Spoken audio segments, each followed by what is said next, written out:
Después de que hemos aclarado tantos puntos, uno se pregunta, ¿cómo entonces Satanás trabaja si todo está explícito? Satanás no puede cambiar el Evangelio, por más que quiera, y tampoco puede hacer nada para que todos sepan, ya que es una promesa también. Su única solución es alejarnos del Evangelio o hacernos aceptar bajo una visión y experiencia que no tienen nada que ver. Aquí es donde comienza el verdadero conflicto entre los dos pactos. No es un conflicto de pactos históricos, sino uno experiencial y relacional. Esto es denominado como la guerra entre la carne y el espíritu. ¿Estás listo para estudiar el verdadero conflicto? Mi nombre es Aiko Ayala y te invito a que me acompañes en este estudio aquí en Lección GP. Comencemos.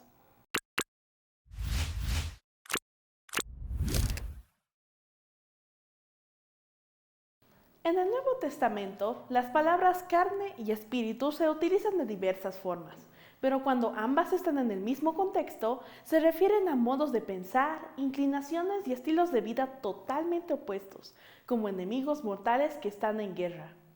Con esto en mente, podemos entender mejor nuestro texto clave de la semana. Romanos 8 dice lo siguiente: porque lo que era imposible para la ley, por cuanto era débil por la carne, Dios al enviar a su propio Hijo en semejanza de carne de pecado, y como sacrificio por el pecado, condenó al pecado en la carne, para que la justicia de la ley se cumpla en nosotros, que no andemos conforme a la carne, sino conforme al Espíritu. Porque los que viven según la carne piensan en los deseos de la carne, pero los que viven según el Espíritu piensan en los deseos del Espíritu. En cambio, si Cristo está en vosotros, vuestro cuerpo está muerto a causa del pecado, pero vuestro espíritu vive a causa de la justicia. Así, hermanos, somos deudores, no a la carne, para que vivimos según la carne, porque si vivís conforme a la carne, moriréis. Pero si por el espíritu dais muerte a las obras de la carne, viviréis. Todos los que se dejan guiar por el Espíritu de Dios, estos son hijos de Dios. ¿Cómo entonces definimos cada término? En el siguiente cuadro veremos las características que envuelven a cada uno de estos términos. Primero, lo que nace de la carne, carne es de quienes viven según la carne, y versus lo que dice en Juan 3:6, quienes viven en el Espíritu, lo que nace del Espíritu, Espíritu es. ¿Y a qué tipo de nacimiento nos referimos? En el primero nos referimos al nacimiento en el cual todos hemos venido porque hemos llegado a un mundo de pecado, mientras que el nacimiento en el Espíritu viene a ser lo que es el bautismo y la creencia en el Evangelio. El siguiente es: quienes viven según la carne, les es imposible cumplir con las justas exigencias de la ley, versus, y la evidencia está en Romanos 8, 3-4, que quienes viven según el Espíritu, la justicia de la ley se cumple en ellos. El siguiente es: quienes viven según la carne, piensan en los deseos de la carne, versus, en la evidencia en Romanos 8:5, quienes viven según el Espíritu se centran en las cosas del Espíritu. El siguiente es: quienes viven según la carne, ¿qué sucede? Ocuparse de la carne es muerte. Y versus la evidencia en Romanos 8:6-13, quienes viven según el Espíritu, ¿qué pasa? Que ocuparse del Espíritu es vida y paz. También, quienes viven según la carne son enemigos de Dios. Los designios de la carne no se sujetan a la ley. La evidencia está en Romanos 8:7, y quienes viven según el Espíritu aman a Dios y se someten a la ley. Luego también, quienes viven según la carne no pueden agradar a Dios. La evidencia está en Romanos 8:8, y también quienes viven según el Espíritu pueden agradar a Dios. Después, quienes viven según la carne no son de Dios. Y la evidencia está en Romanos 8, 9 y 14. Y quienes viven según el Espíritu son hijos de Dios. También, quienes viven según la carne, sus obras son injustas. No heredarán el reino de Dios. La evidencia está en Gálatas 5, 19-24. Y quienes viven según el Espíritu producen el fruto del Espíritu. Han crucificado la carne con sus pasiones y deseos. Y por último, quienes viven según la carne reciben el Espíritu por las obras de la ley. A eso nos referimos a aquellos que aceptan el Evangelio, pero no viven la experiencia conforme a ello. La evidencia está en Gálatas 3, 2 al 6, y quienes viven según el Espíritu reciben el Espíritu por escuchar con fe. Ahora vamos a hablar de la guerra que implica este conflicto. Este conflicto empezó hace muchísimo tiempo con la caída de Lucifer.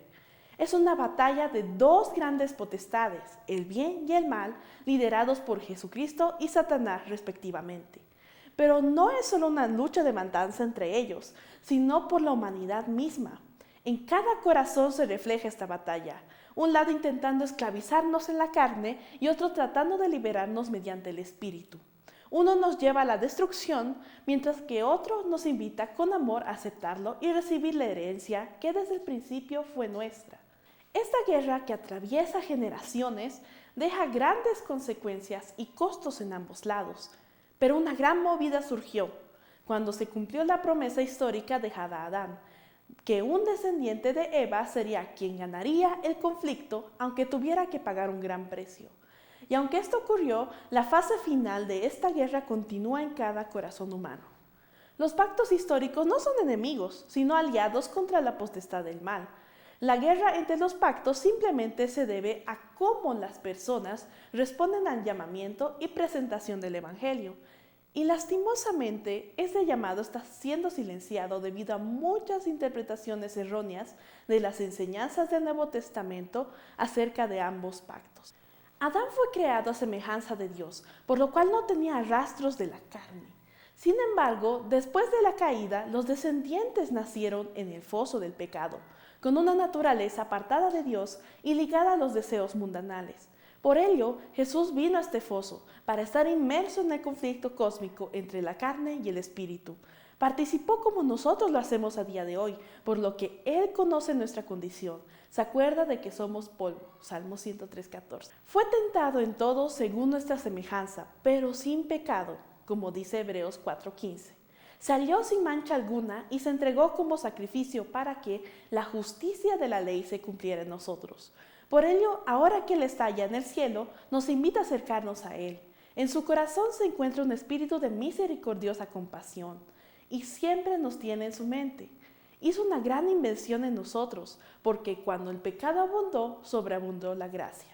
Si dejamos de resistirnos a su llamado, no solamente obrará en nosotros, sino que nos llamará a luchar junto a Él para poder alcanzar a más personas y ayudarlas en sus luchas. Esto es el verdadero mensaje del pacto y lo que produce al aceptarlo. Elena G. de White, en el libro El Camino a Cristo, capítulo 7, comenta: cuanto más cerca estemos de Jesús, más imperfecto te reconocerás a tus propios ojos, porque tu visión será más clara y tus imperfecciones se verán en abierto y claro contraste con su naturaleza perfecta. Esto es evidencia de que los engaños de Satanás han perdido su poder, de que la vivificante influencia del Espíritu de Dios te está despertando. Una visión de nuestra pecaminosidad nos guía al ser que nos puede perdonar, y cuando, comprendiendo su impotencia, más pronto el alma se acerque a Cristo, Él se revelará con poder. Incluso si somos vencidos por el enemigo, no somos desechados, ni abandonados, ni rechazados por Dios. No, Cristo está a la diestra de Dios e intercede por nosotros.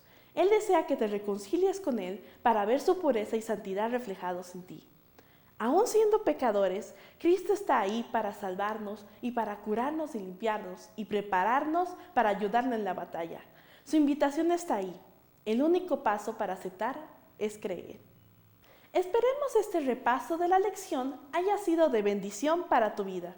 Te invito a que sigas estudiando la lección, puesto que las siguientes lecciones serán más profundas, pero que a la vez nos elevarán más hacia el cielo. Por ello, te invito a que nos sigas en nuestras redes sociales, Facebook, YouTube e Instagram, para que no te pierdas de ninguno de los siguientes repasos. Y conmigo será hasta la siguiente lección. Te esperamos.